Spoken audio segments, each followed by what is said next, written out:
and bihira lang ako nakaka-compete ng team event. So, nagiging unique yung SEA Games for me in that sense.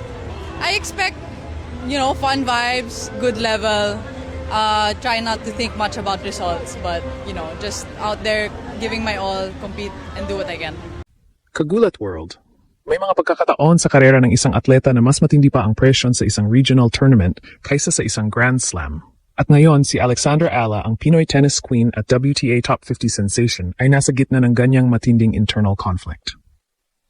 Bitbit niya ang 3 bronze medals mula sa kanyang unang SEA Games noong 2022, at ang mga medalya na iyon ay nagsilbing sugat sa kanyang pangarap. Ito ang dahilan kung bakit siya bumalik. Hindi lang para maglaro, kundi para magwala at kunin ang ginto na matagal ng inaasam ng Pilipinas sa women's singles. Ang kanyang pagdating sa Bangkok ay parang isang declaration of war. Ang mga kalabang bansa, lalo na ang mga homebet ng Thailand at ang powerhouse ng Indonesia ay markado si Iela. Alam nilang siya ang pinakamalaking banta at ang kanilang goal ay simple, sirain ang momentum ng WTA player. Ngunit ang hindi nila alam, ang gigil ni Ala ay hindi lang desire. Ito ay isang mental armor na pinanday ng matitinding laban sa Miami at sa Guadalajara. Siyempre, sobrang excited. Sinabi ko nga dati na first time ko to maging part ng ceremony and lalo na flag bearer, so napaka-special. Ang kanyang commitment na maging flag bearer at ang kanyang viral na maagang pag-insayo ay nagpapakita ng isang atleta na handang isakripisyo ang kanyang rest at WTA ranking para sa bayan. Ang panalo niya sa SEA Games Singles Gold ay hindi lang magiging personal achievement. Ito ang magiging emotional pivot ng kanyang karera. Ito ang magpapatunay na kaya niyang dalhin ang pressure ng buong bansa at manalo, isang skill na kailangan niya para makasikwat ng Grand Slam titles sa hinaharap.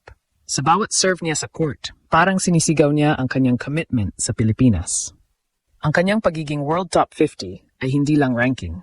Ito ay weapon na gagamitin niya para ituloy ang rally to believe again at tuluyang gulatin ang buong Southeast Asia sa kanyang dominasyon. Matutupad na ba ang matagal ng inaasam na ginto?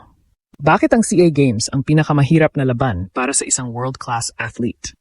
Ang gigil ni Alexandra Ala na makuha ang gold medal sa SEA Games 2025 sa Bangkok ay mas matindi pa sa anumang pressure na naramdaman niya sa mga Grand Slam qualifiers. Bakit? Dahil sa SEA Games, hindi lang reputasyon niya ang nakataya. Ang puso at pananalig ng buong Pilipinas ang kanyang bitbit. Ang conflict na daladala niya ay pambihira.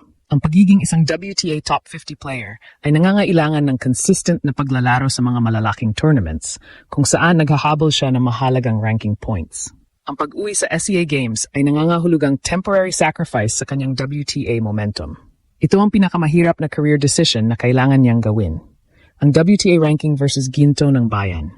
Ang pagtalikod niya, pansamantala sa European and American circuit ay isang risk. Kung ma-eliminate siya ng maaga, hindi lang ang kanyang ranking ang maapektuhan, kundi ang moral at pananalig ng mga Pilipinong umaasa. Ito ang dahilan kung bakit siya markado ng lahat ng kalaban. Ang mga Thai, Indonesian at Vietnamese players ay alam na ang pagkatalo kay Ala ay magiging career-defining moment para sa kanila. Kaya ang intensity ng paghahanda nila laban kay Ayala ay parang naghahanda sila para sa World Championship. Ang walang awa na pag-insayo ni Ala sa Bangkok na naging viral bago pa man magsimula ang mga laro ay hindi lang nagpakita ng kanyang dedikasyon. Ito ay nagbigay ng glimpse sa gigil na bumabagabag sa kanya. Ang mga bronze medals mula sa nakaraang SEA Games ay parang mga tinik na nagpapaalala sa kanya na may kulang pa. Ang pagkawala ng singles gold ay isang gap sa kanyang resume na kailangan niyang punan para maging complete ang kanyang legacy sa Pilipinas bago tuluyang tumutok sa Grand Slams. Ang kanyang pagiging flag bearer ay lalong nagpatindi sa emotional weight. Siya ang simbolo ng pag-asa at pagsisikap ng mga Pilipino sa buong mundo. Hindi na lang siya naglalaro para sa sarili niya. Siya ay naglalaro para sa mga overseas Filipino workers, para sa mga batang nangangarap sa probinsya, at para sa bawat Pilipinong naniniwala na kaya nating gulatin ang mundo sa larangan ng tennis. Ang kanyang mga shots sa training ay hindi lang warm-ups. Ito ay panata na ang commitment niya sa bayan ay hindi kayang bilhin ng ranking points o WTA fame. Ang gigil ni Ala ay hindi lang passion. Ito ay precision na galing sa WTA Tour, isang strategic blueprint na nagpapabago sa landscape ng SEA Games tennis. Alam ni Alexandra Ala na hindi sapat ang ranking lang para manalo sa SEA Games. Ang mga kalaban sa Southeast Asia ay may home court advantage at sanay sa klima. Ito ang matinding challenge na kailangan niyang basagin. At ginawa niya ito sa pamamagitan ng pag-a-apply ng WTA weapons na kanyang pinanday mula sa kanyang breakthrough season, kung saan tinalo niya ang mga Grand Slam champions tulad nina Iga Swiatek at Madison Keys. Ang pagbabago sa pagsasanay, ang kanyang viral na pag-insayo ay hindi typical na SEA Games warm-up. Ito ay dinesenyo para tularan ang brutal na demands ng WTA Tour. 1. Explosive pacing. Ginagawa niyang mas mabilis ang pacing ng drills niya. Tulad ng kanyang mga laban sa Miami at Eastbourne. Sa ganitong paraan, sinasanay niya ang sarili na maging comfortable sa high-speed rallies at aggressive na power shots, isang antas ng laro na bihirang makita sa regional circuit. Ito ang kanyang weapon laban sa baseline consistency ng kanyang mga kalaban. 2. Mental isolation. Ang kanyang mental toughness ang kanyang pinakamalaking ginto. Habang ang ibang atleta ay maaring mag-focus sa social interaction sa athlete's village, si Ella ay nag-isolate ng kanyang sarili, ginagawang mission-focused ang kanyang pananatili sa Bangkok. Ang gigil na manalo ay ginagamit niya para i-filter out ang lahat ng distractions, tanging ang gold medal lang ang nasa paningin. Breaking the regional defense. Sa SEA Games, ang mga kalaban ni Ella ay kadalasang gumagamit ng defense-heavy at counter-punching strategy. Umaasa na bibigay si Ella sa presyon. Ngunit ang WTA experience niya ay nagturo sa kanya ng agresibong sagot sa depensa. Forehand depth. Gumagamit siya ng matinding topspin at depth sa kanyang forehand. Itinatama ang bola malapit sa baseline, dahilan para maging short at weak ang mga return ng kalaban. The second serve attack. Sa WTA, ang mga serve ay mabilis at walang awa. Dinala niya ang mindset na ito, nagiging mas agresibo sa second serve return na naglalagay ng pressure sa kanyang mga kalaban mula pa lang sa opening point. Ang markado na si Alex Eala ay hindi nagtatago. Inilalabas niya ang kanyang WTA weaponry para durugin ang comfort zone ng SEA Games. Ito ang kanyang way of saying, ang level ko ay mas mataas na, at kung gusto ninyong manalo, kailangan ninyong itaas ang inyong laro sa international standard.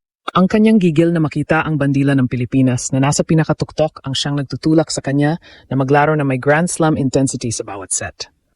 Ang pagtatapos ng laban sa SEA Games ay hindi kailanman magiging madali. Lalo na para kay Alexandra Ala na may bitbit na gigil na para bang kinuha ang lahat ng WTA ranking points at pinalitan ng purong Pinoy pride.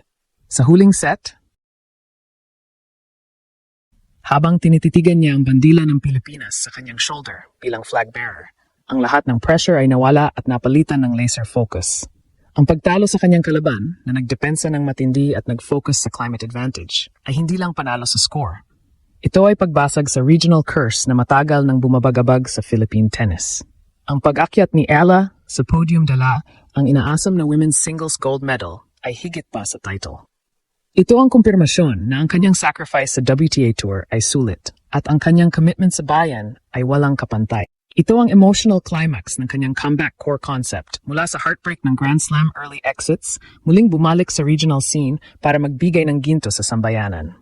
Ang panalong ito ay magsisilbing legacy anchor niya, isang WTA champion na hindi nakalimot sa kanyang pinagmulan. Ang tanong ngayon ay, matapos ang SEA Games Gold, ano na ang susunod na ginto na kukunin ni Alex Eala para tuluyang gulatin ang buong mundo?